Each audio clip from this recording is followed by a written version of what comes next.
పునీత పౌలు ఎఫెసీయులకు రాసిన లేఖ రెండవ పట్టణము.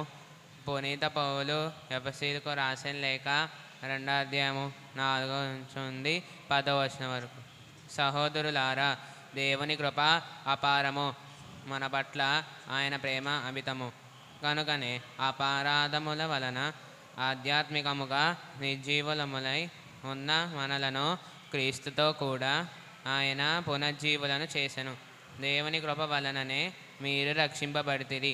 క్రీస్తు యేసుతో ఐక్యము పొందుట వలన ఆయనతో పాటు మనలను పునర్జీవులను చేసి పరలోకమును ఆయనతో పాటు కూర్చుండ చేసెను.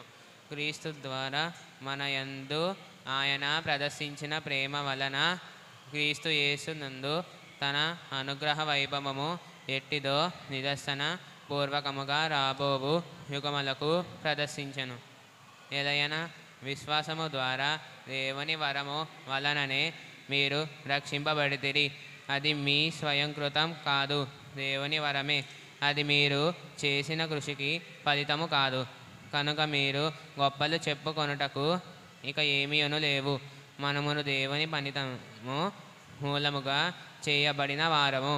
క్రీస్తు యేసు ద్వారా సత్కార్యములు చేయు జీవితమునకై ఆయన మనలను సృజించెను. ఆయన అట్టి జీవితమును మన కొరకై సిద్ధపరిచియే ఉంచెను. ఇది ప్రభువాక్కు. సర్వేశ్వనికి వందనం.